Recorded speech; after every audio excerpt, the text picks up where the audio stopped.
Good afternoon and welcome to the Future Proof Leader podcast. I'm Jessica Rapach here from Twin Legacy Solutions. Today we are talking Salesforce with the founder of the White Knight Consulting, and her name is Blair Wedding. Blair, thanks for being on the show today. So excited to have you and learn. Thank you for having me. Oh, my pleasure. I like to kick it off by just having you tell our audience kind of a little bit about what you do, what your mission is, who you are. So I founded this company back in 2020 in the middle of the pandemic and hit the ground running. Everything that I did had led me to basically owning my own organization. My parents were entrepreneurs and instilled that kind of work for yourself kind of behavior. My background's in sales operations, sales, marketing. I ran an entire sales organization at Riversand and at Salesforce. I was a top producer as well. And so kind of like everything that I did kind of led me to where I am now. And so I was lucky enough to kind of learn the business of consulting through 3 or 4 other companies. And once I did that, I went out on my own. And so we primarily focus on the tool of Salesforce. But if someone asked me from a 15,000 foot overview on who we were, I would say that we are more of a business consulting company who utilizes Salesforce as the tool to get you revenue. Every individual in the organization needs to be focusing on something that drives revenue. And Salesforce is a really good tool to do that because each individual department within an organization can use Salesforce, but have a very different interactive experience with the data that drives everyone to do certain KPIs throughout the day or certain tasks or prioritize what they're doing.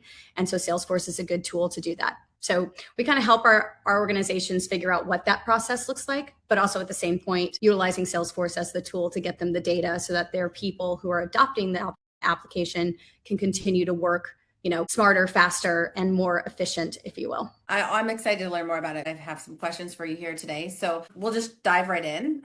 So a lot of companies invest in Salesforce. They're expecting transformation, I would assume, right? But many fall short. So what are the biggest leadership mistakes you see during your implementation process? And how can executives kind of set the right foundation from day one? You need to be open to innovation, but also open to change, right? Going from a spreadsheet to an application is a big change, right? And you have to remember that there's going to be people who are going to be using this application as well. And so those people have to be willing and open to, kind of creating some change within their space. There's really a 6-month period in between the day that we roll out Salesforce to the day that I see like full ROI on that application. And so those 6 months are really like growing pains, trying to figure out, certain processes that maybe whoever we interviewed didn't know that was a process within the company. But there's a lot of push and pull, right? So there's one thing to say, well, we expect, X, Y, and Z out of Salesforce. Well, you can expect it, but if you're not willing to put up the innovation and openness to change, right? And the investment. So, Salesforce is not cheap. It's the luxurious application out there. It does everything with all the time and the money in the world. You can do whatever you want inside of Salesforce. If you don't want to do it in Salesforce, then you go on the App Exchange and you find something that does do that thing that you're looking for. And you build out an API that connects those two applications together and transfer data back and forth. So you really have to be open to investing in the application, but build up some measures and metrics so that you can make sure that you're getting your investment. And then, obviously if the top is not talking to the bottom and the bottom's not talking to the top on what they're doing on a daily basis, it can be very difficult to get the executive what they want when the person who's putting the data in the system is not doing what they're supposed to be doing or not giving them those metrics. So all in all, I think where people fall short, one, they don't pick the right partner. Secondly, they aren't doing their due diligence on trying to figure out who works for them, right?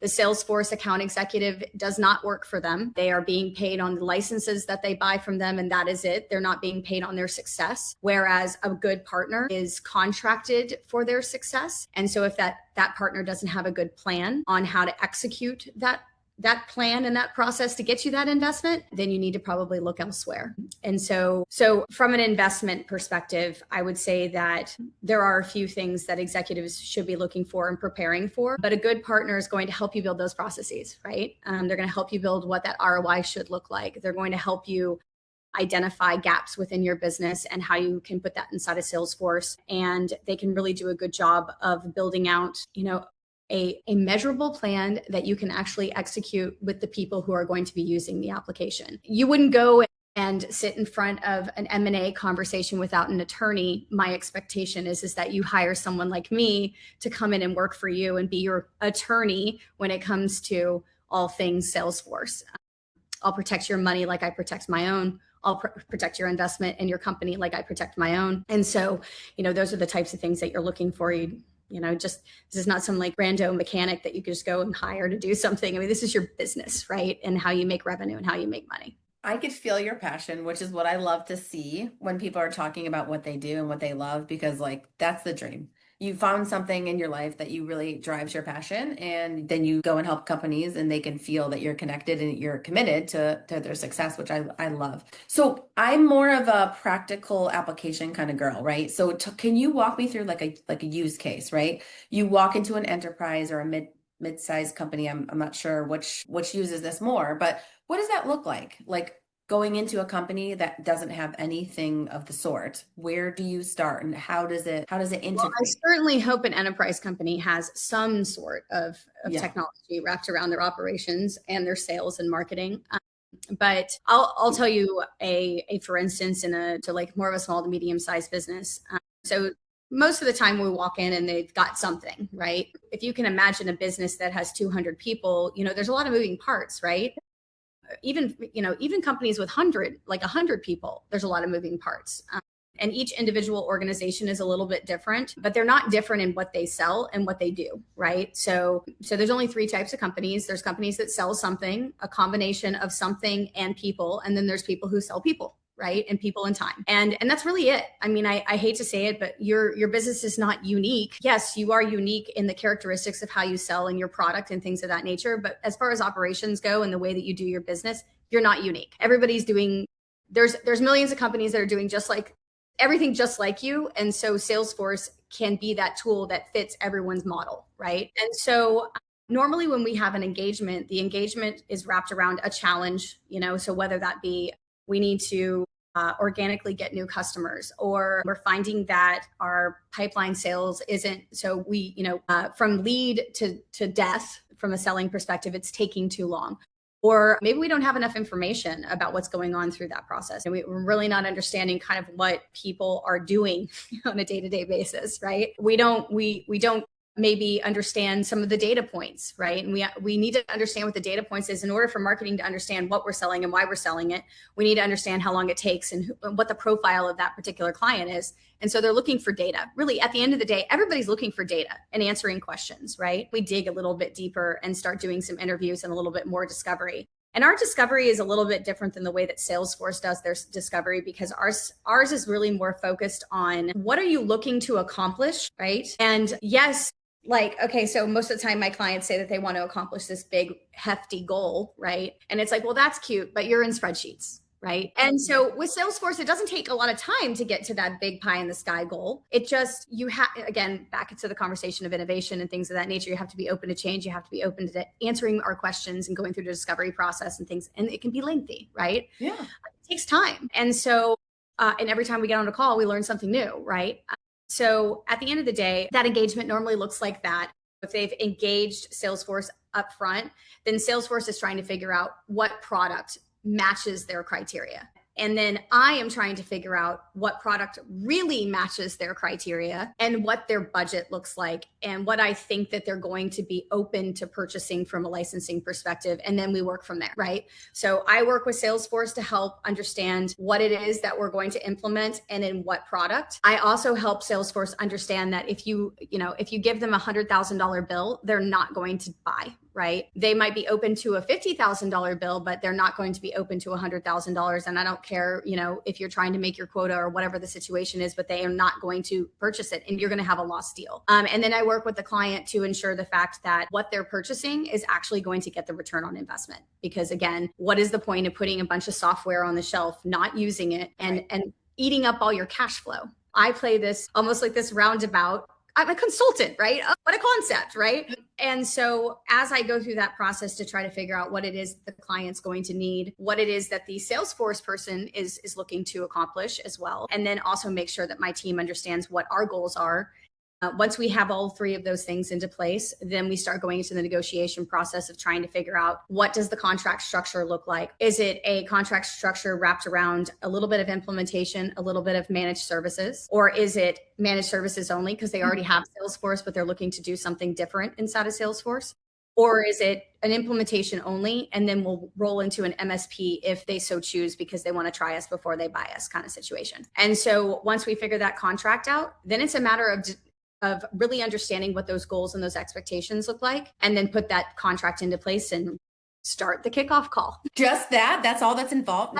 Sometimes it takes a week. Sometimes it's 6 months. It just kind of depends on who is in the conversation. I really do feel like a lot of times, a lot of clients in this space have analysis paralysis. So, they're over analyzing everything, and, well, before we do anything, we have to build a workflow process and blah, blah, blah. And I'm like, no, why? We're doing that for you. You're paying us to do that. Well, don't do that. From a client perspective, you are not a software company. You have never implemented software ever in your entire life. And that's what you're paying me for. It's no different than like trying a case in court. Why you tell your attorney, before you do that, I'm going to put together an entire court, procedure for you. Right. No, you don't stop. do that. Don't do it. It's just a waste of your time and your team's time. And the other thing is, it's just redundant. So when we get in there and they've already done it, then the team's like, we already did this, and it's like, no, you didn't.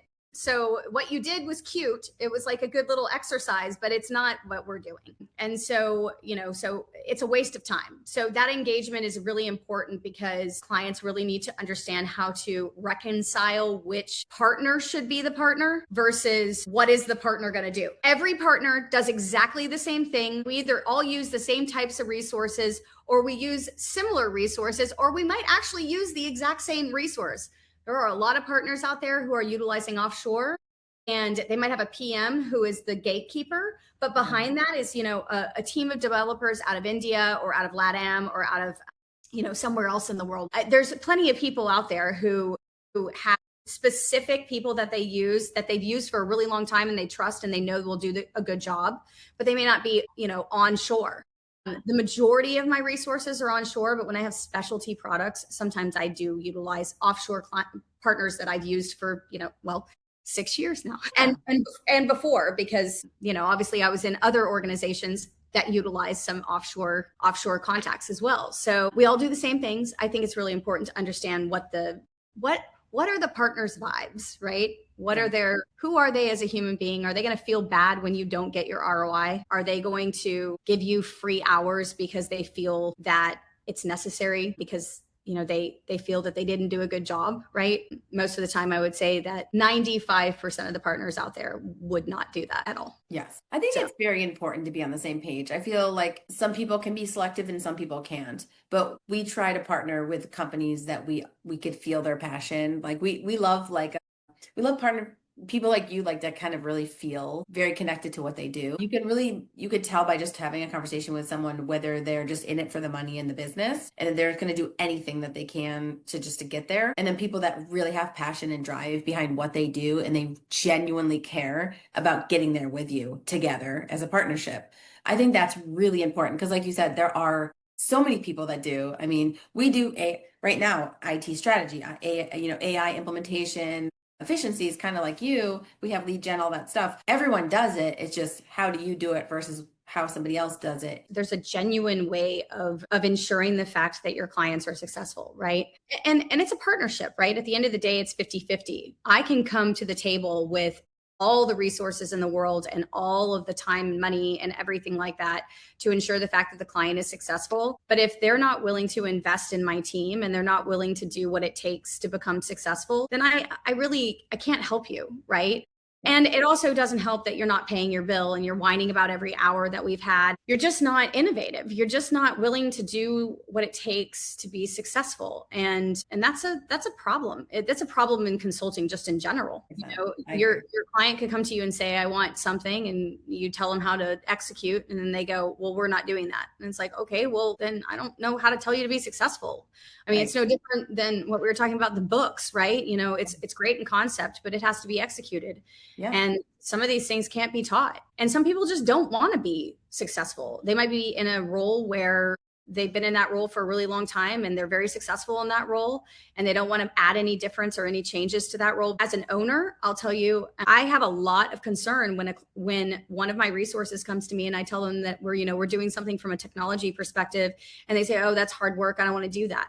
And it's like, okay, well, we're in the business of technology. You need to be open to that. And if you're not, then you're not open to the growth of the company, which means you're just not in it for the company. That old school mentality has got to go out the back door, because there's way too much competition. And not to mention, we're getting eaten up by AI, right? So in my business, most especially, I can go in and go to ChatGPT and say, hey, write an entire, app for me on X, whatever the platform I want it to write it. And it writes it in, 14 seconds. Right. So we're being eaten up. And if you're not willing to do what it takes to be successful and put in the time and the effort and work smart, good luck. I mean, it's going to be a different world, but you'll be left behind. I think it's that 50-50 partnership. I'm coming to the table with my stuff. My expectation is you come to the table with your stuff. Yeah. I mean, there's nothing worse than when you partner with somebody that, like, when you're all in and they're just like, yeah, I mean, sure, we can do this. We're the kind of company where it's like, if you fail, we have failed. Like, we don't like to fail. So you're going to be successful so that, we can all be in this together and ride that success train together. But I think you're right. It's like innovation is if you have to be willing to change right now. If you're not innovative right now, the ones that are jumping on the bandwagon are exploding right now. And there's a clear difference. Like, you could see it. Like, I get the privilege of kind of doing a podcast where I get to talk to the different industries, and it's quite apparent, which companies are really going for it and which companies are not. And I'm just like, wow, this company does the same thing, but they have like innovated so much further. I don't understand how customers would not just go to this company. It's clear, Well, and also the customer experience is so different too, because when you have data and you have that operating process and you have that consistency and that flow within your business, your customer feels that too. Right. So if I pick up the phone and I ask for a bill, or if I ask for hours, or if I ask for this and they don't give it to me, it's like, okay, well, then maybe you're not doing your operating process. We do business consulting. My responsibility to my clients is to run a good business process. Right. So if the client asks a question and I don't know the answer to it, then I feel like an idiot, because that's what I'm literally consulting on. Right. Yeah. And so it's kind of a catch-22, because in my world, my expectation of my business is to ensure the fact that we have a process that rolls, pretty seamlessly, but also making sure that I don't bog down my team with a bunch of, data entry, right? The idea is that I want them to be focusing on one thing, and that's the client, and making sure that they do things within the hours that we have estimated, right? And communicating with the client, and then asking more deeper questions. I don't expect my resource to spend hours a day trying to put a bunch of data inside of Salesforce. It should do it organically. And so building out automations and things of that nature within Salesforce is way more important, so that those people can do things, I click one button and 17 things happen, versus me having to do 18 things. When I hear Salesforce, my brain, when I go to talk about sales and marketing, I think of meta ads, cold email outreach, LinkedIn strategies. I think of lead gen essentially. But the way you talk about it is kind of like automation inside a company for procurements and stuff like that. So where does it lie? Just can you explain a little bit what's the main function? I feel like if you ask Salesforce this question, they would probably answer it differently.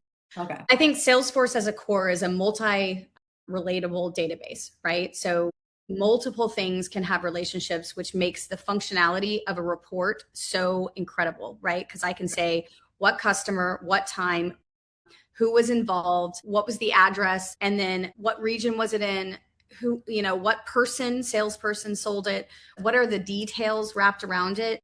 But Salesforce does so many more things now. So when Salesforce started, it was Salesforce, right? That's where my brain's going. I was like, wait, it does more than that. And honestly, Mark Benioff will tell you it's the worst thing that he ever did to his company, because essentially what he did is he pigeonholed himself into the sales and operations world of his business. Well, the truth of the matter is it does so much more stuff now.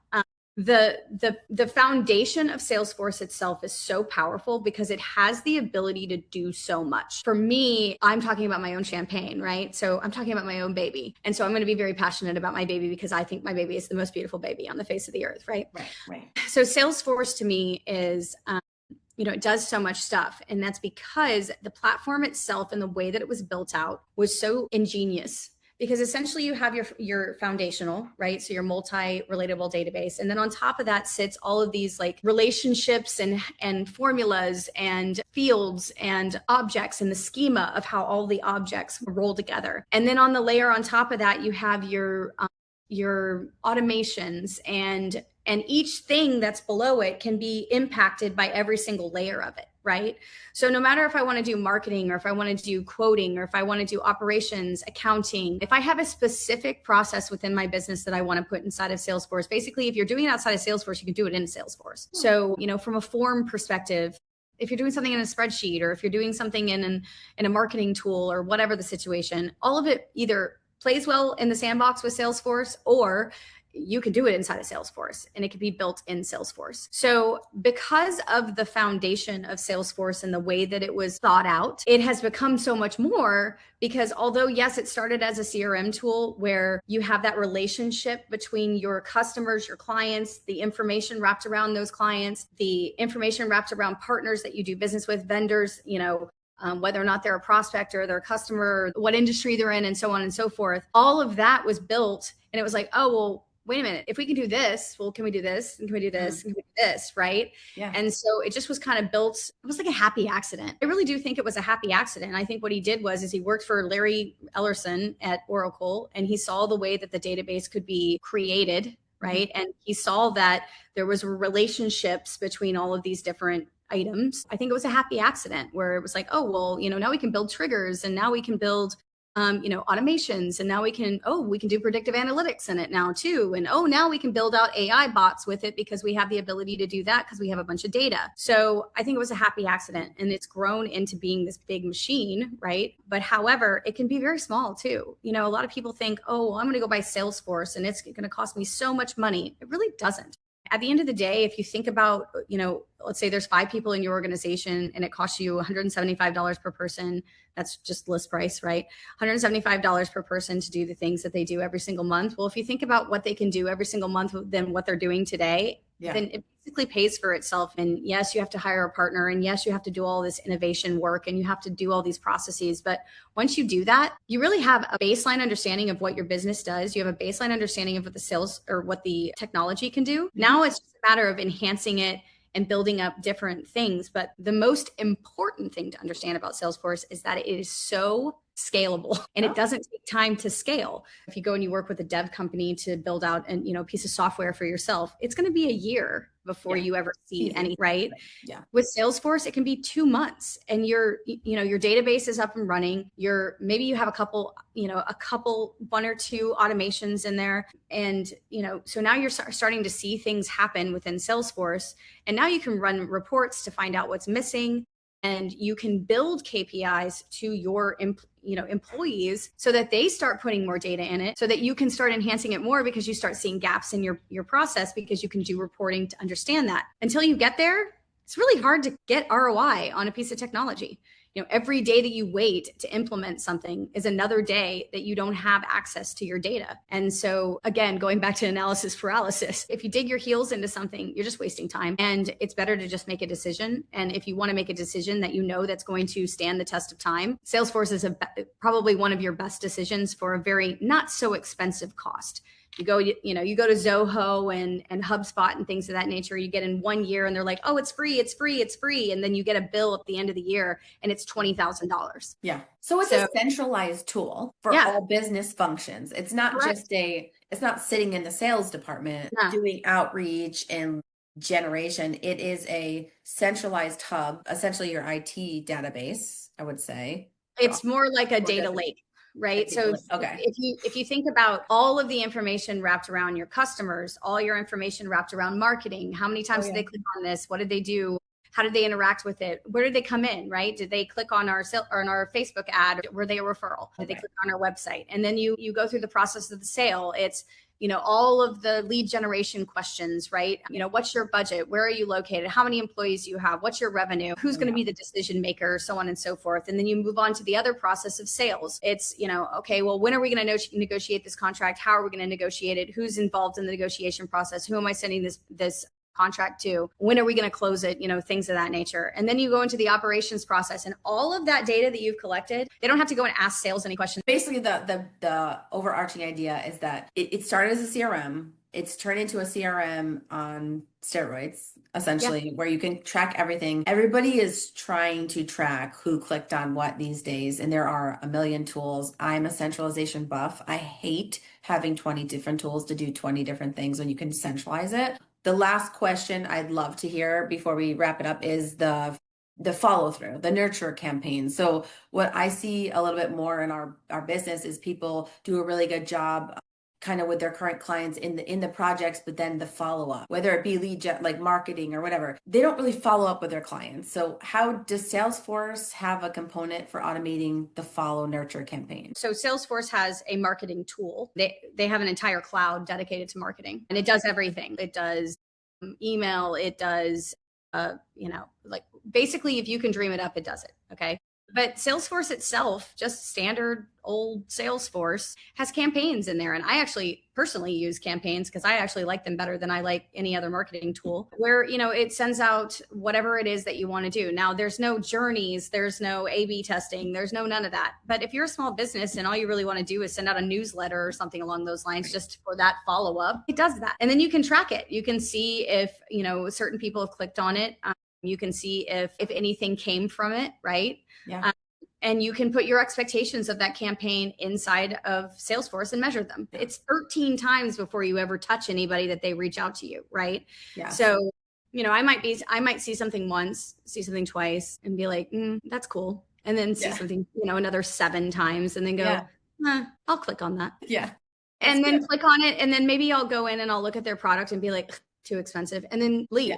Right. Yeah. And then I might see it again. And then I'll say, I had a friend who used this product or whatever. And now, she's had a lot of, success with it. So maybe I'll try it. Right. Yeah. Maybe it's not so expensive anymore because I have somebody who's referred me to it. Right. Right. And so those touch points happen so frequently. And so we don't really know how we engage with our clients. We can guesstimate how many times these people have clicked on our website, or if they've, abandoned a cart. But from a corporate perspective, good luck on trying to figure that out. I mean, this person might have engaged with you 17 to 40 times before they ever raise their hand and say they want to do business with you. And then once they do raise their hand and want to do business with you, it's your responsibility to ensure the fact that you meet them from where they're at and walk them through the process. It's one thing to click, and to know how that customer got into you, but it's quite another to figure out how you actually walk them through the process of buying, right? Yeah, hear it all the time. I literally hear it all the time. Right now, the research says 7 to 10 touch points before someone actually gets serious about it. But I think the biggest downfall that I hear when I talk about, marketing or whatever on the podcast is that people are like, the follow through. It's just hard to keep up with the follow through. It's so much time and effort to reach out. And I always tell people you have to automate it. I pay $19.99 a month to do all of my social media posts and everything under the face of the earth to do what I need to do. Yes, I have to schedule my own. Yes, I have to figure out what the topics are. Yes, I have to work through AI and bots and things of that nature to get things done. But I will schedule out 6 months of marketing and never touch it for 6 months. I don't care. Automate it. At the end of the day, that's automation. So why? And you can automate through Salesforce too. You can build out a campaign that automates your ability. So when you close a deal, literally a new opportunity is opened immediately for 6 months down the road. And oh, by the way, now the campaign knows to send out an email to that particular client or add them to a certain list, because that list now sends out an email every year or every month or something along those lines. Yeah. Again, going back to the innovation and the investment, right? So does it cost more money for you to have a content creator and a person who sends, or are you going to waste your salespeople's time with sending out emails every single month? Are you just going to automate that and allow them to just send out emails, and it can come directly from their email, and it comes out looking exactly like they would have sent their own email, except now you are in control of the content. You are in control of what's going on. You're in control of the frequency so that they're not annoying the crap out of your clients. And then also the other thing is that you could control whether or not you want to upsell or cross sell them, right? Yeah.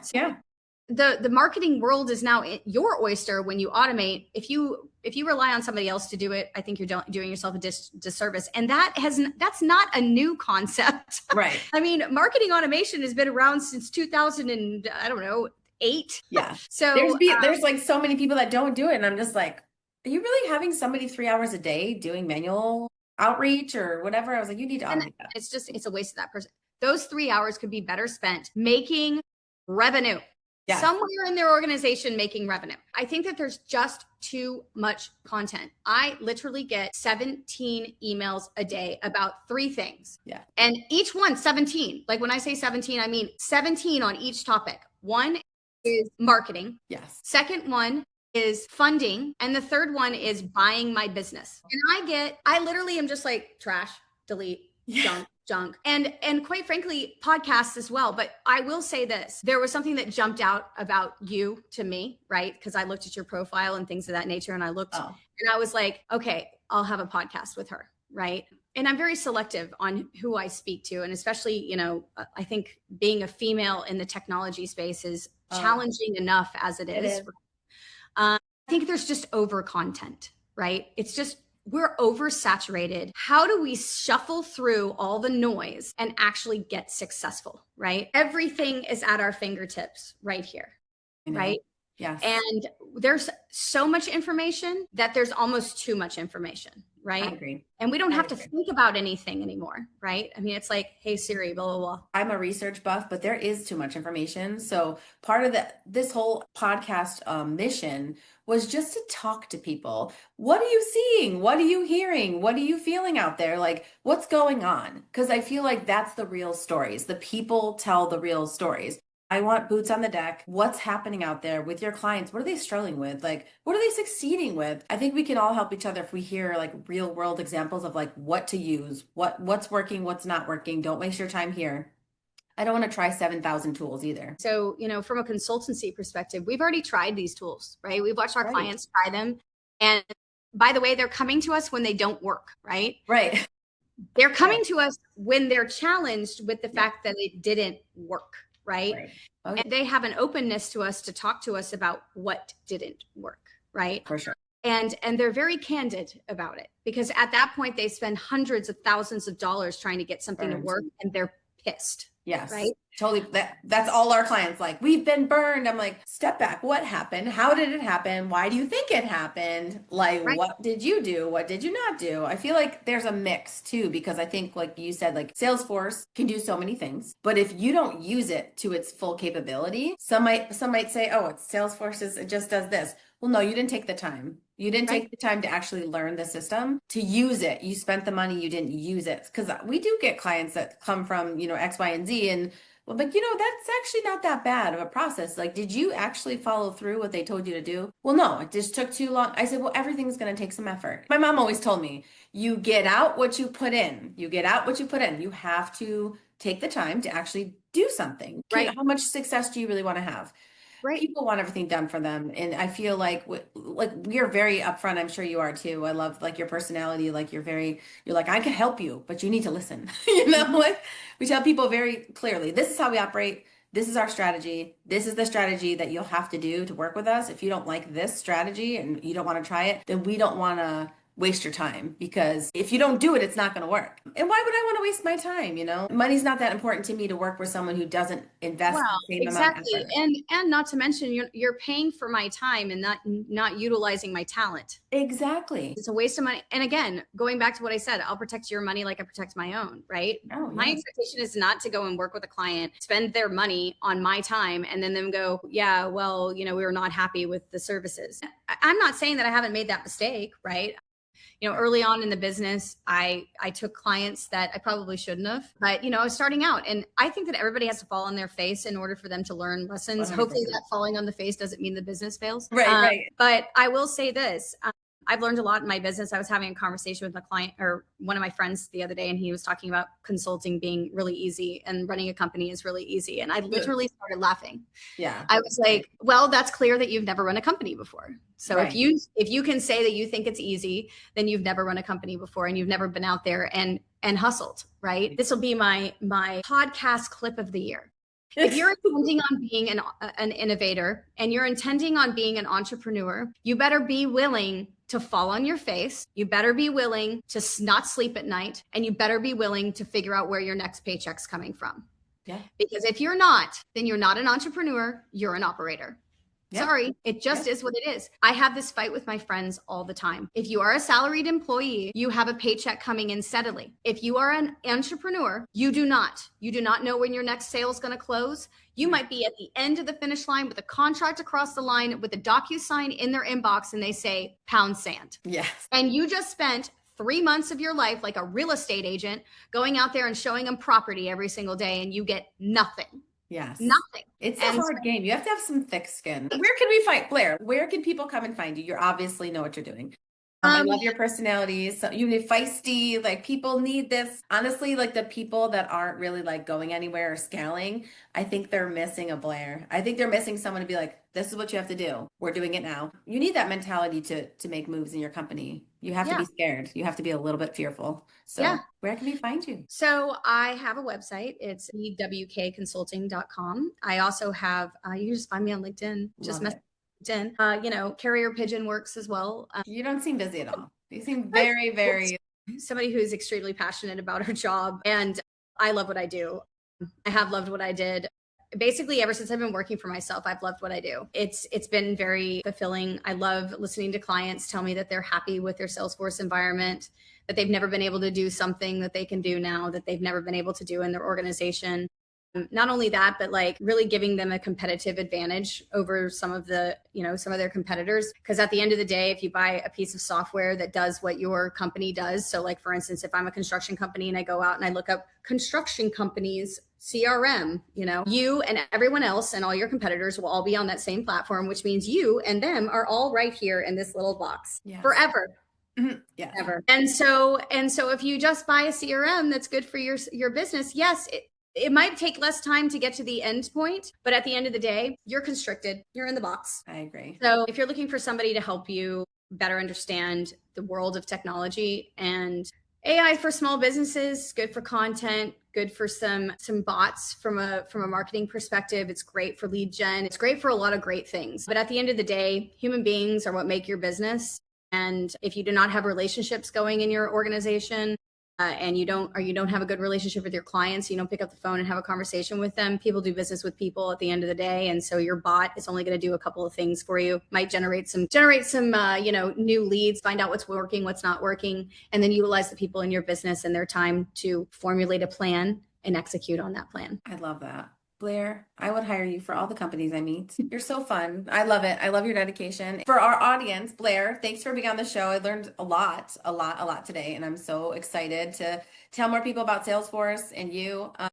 And then for our listeners, thanks for tuning in today, and we will see you next time. Awesome. Bye.